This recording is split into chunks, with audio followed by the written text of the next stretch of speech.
Hey you guys, it's Brit tonight. We're here with an update on the not so resilient Jenkins. As always, they have been doing so many nonsensical things that I had thoughts about, so we're going to talk. If you're interested, please keep watching.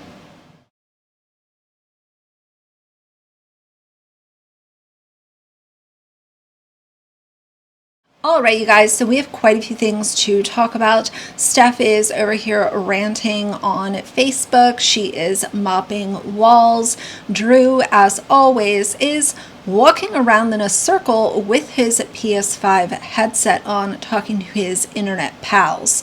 So let's just start at the top. This is the first thing that I came across, and Steph went off about everything that's been going on. So she starts here and says, assuming individuals use hard substances purely because you think they are goofy looking individuals is honestly so wrong. Hard stop right there. Nobody that I have seen personally, and of course I cannot speak for everybody, any opinion that I have seen offering this as something that could be happening in their motel household, they are talking about that because the massive amount of money that they have made on social media did not go to rent, did not go to give their children a better life. It did not go to a security deposit to lock down maybe a little bit of a better situation. They blew all of that money, and now they are not paying rent because they are in a motel shelter. They do not pay for their groceries because they are on state assistance, which is valid for people that actually need that resource. But they have made a lot of money and have nothing to show for it. We are not talking about someone looks goofy, someone sounds goofy, someone's acting a little weird.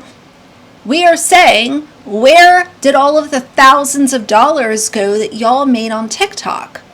Because we know it has not gone to groceries, rent, or bettering your situation. All while y'all refuse to work W-2 jobs. I've long suspected that the Resilient Jenkins are cosplaying poor for content, and I decided to run the numbers as someone who's also in the creator fund, and I'm sure of it now. They have 220,000 followers, which is a substantial amount of followers, but that doesn't really matter. As long as you have 10,000 followers, you can be in the creator fund, which means that you are getting paid for views. But we know that they're not getting paid for every single view. They're only getting paid for views that are coming from the For You page, meaning that if someone is just scrolling and sees the Resilient Jenkins and they watch at least 7 seconds of that video, they are getting paid for that view. So anywhere from 50 to 70% of your views usually come from the For You page. Let's not give them that much credit, okay? Let's say that only 25% of their views are coming from the For You page, which would be highly irregular. Let's figure out how many views they're getting a month, which that number is about 50 million views per month. So let's say that they are getting paid for 25% of those views, which is 12.5 million views a month. Now, the way that TikTok determines your payments as a creator is based on something called RPM, what they're going to pay you per 1,000 views. If you have really high engagement, really high searchability, if people are wanting to talk about your content, your RPM is very high. Because the Resilient Jenkins is the talk of the internet town, I would guess that their RPM is somewhere between 75 cents to $1 per 1,000 views. So let's say conservatively that their RPM is 50 cents per 1,000 views. That puts us here. Are they swimming in dough?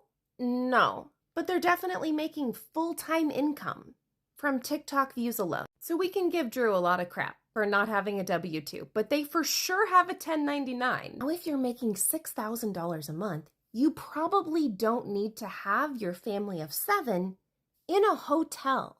In no world can they not afford housing. And in no world could they not go to an apartment complex and say, we have proof, verifiable proof of income.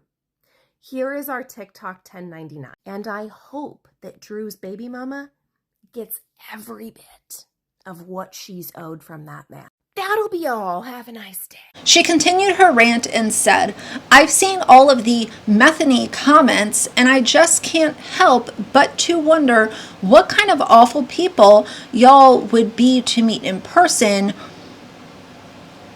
The way you talk online. It's easy to sit and say hurtful, unkind BS behind your keyboard, but I bet more than half of you could never say it to the person's face. I know that there are keyboard warriors out there, and there are people that say a lot of crazy things online and in comment sections. You should not be asking for somebody to say it to your face. She and Drew are so hated on social media, and I don't use that term lightly. Why are you inviting people? It's almost like, well, you're not going to do anything. And y'all know that people in the Portland area are also on your asses. And now you're questioning what they might do to you in person. And you have your children that could also be put in harm's way because of you running off at the mouth. Some comments are just not okay to make, and some thoughts you should keep in your head, though I can tell most of you lack the maturity for that. Guess what? I'll guarantee you, a lot of these people that are opinionated about you and Drew, they at least pay their bills. I don't think that you're in a position to be questioning other people's level or lack of maturity. You have your own dumpster fire that you should be working to put out. Instead, you are throwing gasoline and matches on it and calling it content. She continued and said, poverty and stress age a person and strip years from their lives. I thought working a W-2 job takes years off of your life. I thought working a W-2 job creates so much stress and will shorten your life, and that's why y'all aren't working. But now you're saying that it's poverty. Which one is it? I really don't care if you think I'm ugly and you hate on the fact that I don't wear clothes that fit. See, I've been through addiction and recovery with multiple people in my life, and I pride myself on the fact that I never touched nothing hard because I wanted nothing to do with it. I saw the way meth destroyed lives around me, and I refused to do the same. Y'all are the same type to make those awful comments on a disabled individual's page, claiming they must be users because they appear differently than you think they should. Silly part is, I bet most of you avoid mirrors because your own face terrifies you. Because I truly believe anyone making such BS comments just has something internally off. So this is the, I'm not stupid, you are. Kind of playground, immature back and forth. If you're going to stand here and say that you are against attacking the way that somebody physically looks, and then you're saying that these people are terrified of their own appearance, your argument is really falling flat. Because we know how negative and nasty you are, and that's why, for the most part, what I've seen is people critiquing and criticizing who you are as a person. We don't need to focus on the way that you look. At least not over here. She finished it by saying, Drew has been sober for going on 6 years now, and he deserves the recognition for his strength in sticking to his recovery. I love the fact that I have a man, my man, that will never touch a alcoholic, maybe that's a typo, drink. We don't buy, oh no, it's not because she did it twice, alcohol at all, and we don't even cook with it. Ma'am, you're living in a motel shelter. You are not in a position to be cooking with wine. You are not in a position to be adding that to part of your cuisine. Like, let's not go there, okay? If people are talking about this being a possibility, from what I have seen, it is saying the math is not mathing. Where is the money going? Why is Drew all of a sudden having a seizure out of nowhere? Something is not making sense here. Now, we're also going to go over their recent TikToks in this video. I figured just throw it all into one video and we'll make it kind of a longer update. Aside from her deep frying chicken in the motel room, I've called that out before. It's a fire hazard. Like, why are we deep frying food when you're living in a small confined space? I can only imagine how terrible that space smells.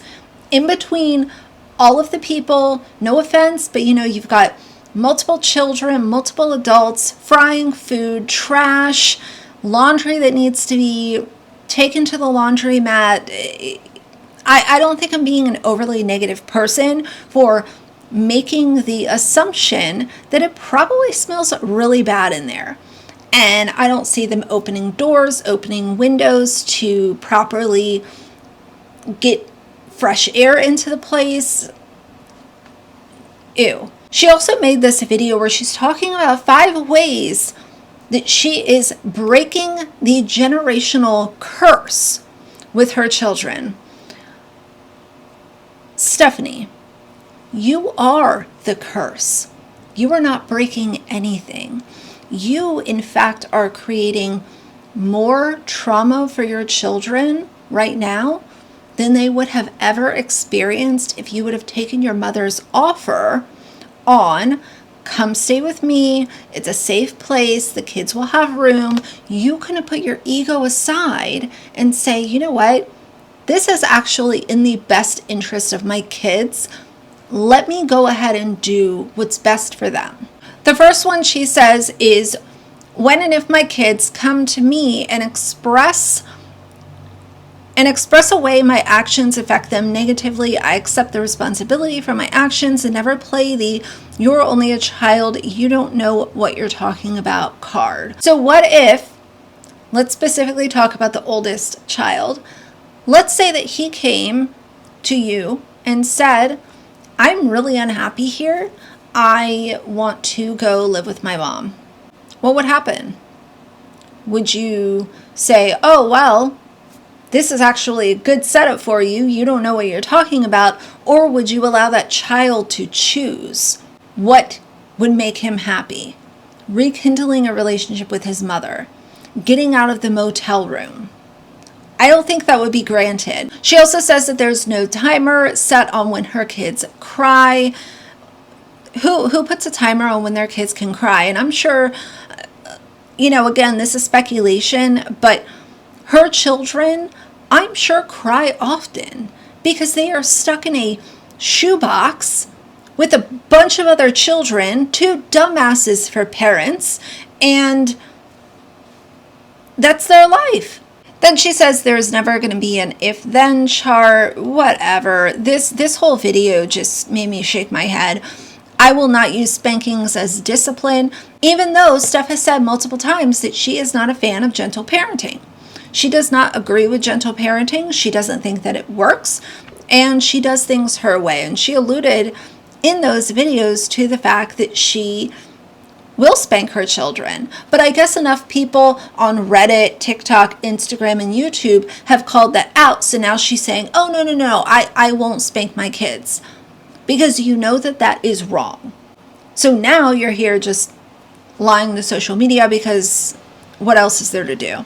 Then she says, my kids have a voice and they can use it at any time.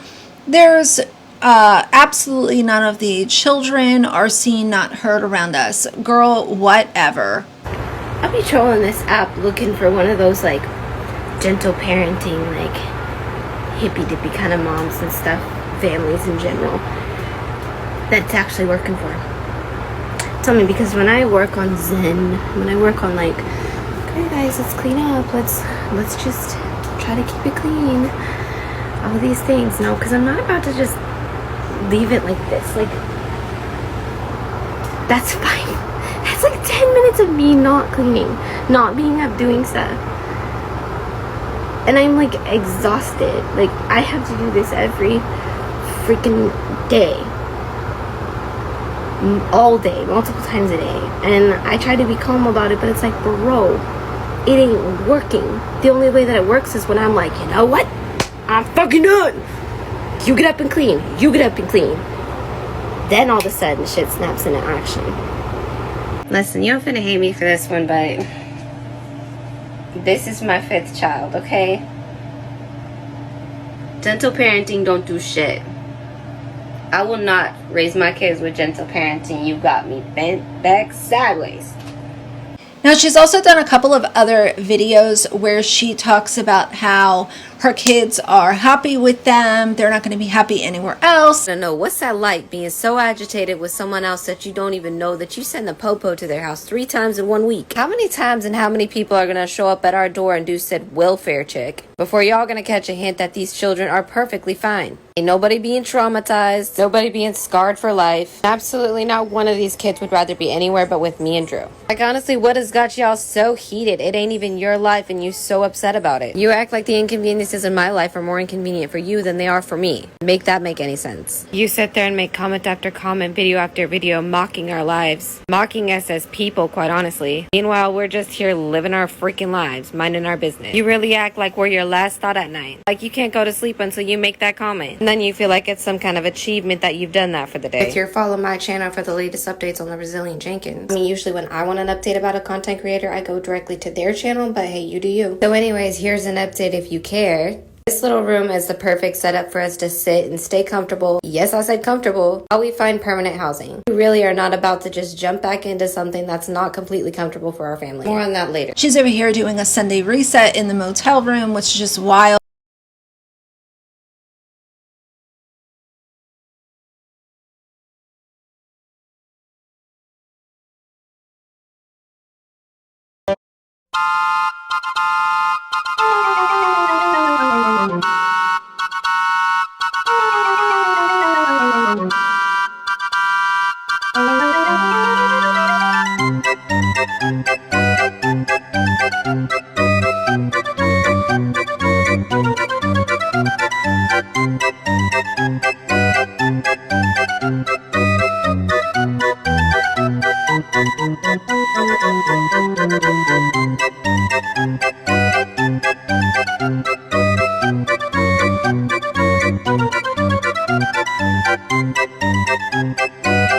They also did move their motel room location. So the one piece of good news in this entire video is it seems like the oldest child, the boy, will no longer be sleeping on the floor on a piece of, a mat that's, 2 inches thick. Along with us while we update our motel room and give us a little bit more space. Quick Google search of this place will show you what the inside of these bedrooms look like. Motel room's my bed. Now this one that we're moving into, it has a full-size couch that pops into a queen-size bed, a bunk bed, and then the bed is a queen-size bed, not a full. And of course, we're going to move the bassinet over as well. So if you can do the math, that's more than enough bedding for everybody. So this one comes with a full-size fridge. The bathroom is separate from what we're going to be using as our kitchen area. No more toothbrushes right by the cooking area. Definitely going to be a little more comfortable while we're here. I'm going to be brave and show some of the clips of the process. Because while having a village is ideal, it's just Drew and I who do everything. As you can imagine, I was chasing a toddler around and helping a fussy baby while Drew moved everything over. Isn't Drew supposed to be sore right now? Of course he's sore right now, but like I said, it's just him and I, and we have to manage and find ways to get things done. My baby, for whatever reason, does not like being put in a wrap. I've tried wearing her multiple different ways and she's just not about it. So when she's up and she wants attention, she wants to be held, and she wants to be held a certain way, which generally means I can't do as much with my hands as I want to. I'm not gonna lie, there's times that does get quickly overstimulated. Then I turn around and look at my toddler who's nearly half my size, and I realize time just goes way too fast with these babies. Even though the process isn't getting done quite like I would like it to, it's gonna get done. It's all gonna be okay. At the end of the day, I'm just grateful I got my babies. All right, come back later for an update. Bye-bye now. And of course, she is just oversharing, playing the victim, refusing to get a job. And people are getting tired of it. When they first went to this motel and all of this stuff kind of happened, she was steady getting well over 1 million views per video. Now the video that she posted a couple days ago has 590,000 views and only 17,000 likes. People are getting tired. She's over here talking about her subscribers on her TikTok. She wants to connect with other moms that are in a similar position. There's not many other mothers that are in the same position that you're in, because I will say most, not all, but most mothers put their kids' needs above or in front of their own. And they would have never allowed this to happen, especially when you were making thousands of dollars and decided to not pay your rent with it. Oh, I had bubble gut this morning. So I've been wanting to post this for a while, and I'm just getting the opportunity to. I kind of want to give like just a little bit better expectation of what the subscribers can expect on the subscriber side, because I very much could set the price point to a lot higher each month, but I'm not that person. I'm well aware that people come on here to hate. A lot of my subscribers are haters that want to reuse the subscriber only content and go share it and be like, hey, I have a subscriber only content, and I could charge a frick ton more because I could be that petty. But I'm just not about that, and that's not even why I wanted to start building a subscriber community to begin with. It's not about the money for me. It's about moms like me being able to have the opportunity to connect directly with me a little bit easier and kind of make friendships happen, okay? So those who are just here to hate, that's you, and whatever, you do you.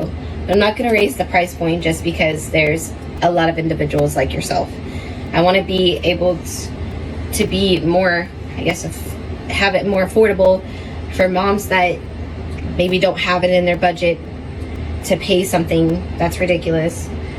$5.99 or $10, it's not that bad, but $24.99, I think that's kind of ridiculous. So I'm not about to do that. With that being said, you're only paying $5.99 a month. I'm not going to respond to 8 comments a day or respond to a bunch of, I have that sub only space on TikTok. I'm going to respond to 1 a week, okay? And if I feel like you're just being ridiculous with the requests that you're coming at me with, I don't feel like I need to respond to that for $5.99 a month. And if you feel like you're not satisfied with that, you're more than welcome to leave. That's on you. That's perfectly fine. What other thing was I gonna say? I think I mentioned I was gonna not put out probably more than 1 video a week. I think that's more than enough. If I can, I'll do two a week. But definitely 1 a week, subscriber only, and then 1 live a week. Wednesday, 10:30 a.m. is going to be TikTok. I'm going to switch to about 6 p.m. Saturday evening for Facebook. I'm still trying to figure out a time to do lives on Instagram and YouTube. But yeah, that's just what I wanted to put out there. I feel I should clarify this. I'm saying I'll respond to 1 comment or 1 direct message per person each week. So I'm not gonna, there's been people who will post like 8 questions on the sub only space. I'm gonna respond to 1 of your questions. Hope that clarifies that a little bit better. Clears that up a little bit better, not clarifies. It's kind of an interesting word there, lady. A lot more comfortable in this room last night. And I got about 85% of everything picked up and put away. Well, put away the best we could. Now I know it's easy to look around and quickly judge. I mean, refer back to our first viral video when I said, if you don't live in this situation, you don't quite understand. And if you think there's not times that I look at my own videos and think to myself, damn, there's people that I look up to watching me looking rough as fuck. That's literally the only time I spend on it because I got way too much going on in my own damn life. I mean, you think I actually want my dishes up on the floor? Absolutely not, but it is what it is and we're making it work. Honestly, I find it fucking humorous because I walk around and find things about this place that are way more livable than the apartment we just spent 3 years in. Y'all look around and think this is rough? Try emptying out a tub filled with nasty water for over 1.5 years every time you want to shower yourself or your kids. Or dealing with nothing but a trickle of water to wash dishes. Constantly having to throw away vegetables and fruit because they spoil within a day because the insulation on the place sucked and things just went rotten really quickly. Same reason why we couldn't leave any rag or any kind of clothes wet anywhere within the place or it would start smelling like within a day. I'm not even kidding you. That's just not possible. There she goes lying again. And like I said, I don't really give a frick if you choose to listen to me or not. It's going to be the people who have been through what we've been through who understand, and these are the the people that I post for. And honestly, the people that I have met going through the same situation that we're going through have been some of the most genuine and kind people I've ever come across. It got me thinking that everybody gotta hit rock bottom before they actually know how to be genuine, kind people. But anyways, like I said, everybody is a lot more comfortable in this room. We're making it work until we find that permanent housing plan that works just right for our family. Okay, bye-bye now. So she can continue to lie, grift, and give her children trauma. But as always, I'm going to be here to talk about it. But I think that's it for today. So if you like the video, please leave a like and a comment. And if you'd like to see more from me in the future, please subscribe. I'll see you guys soon. Bye.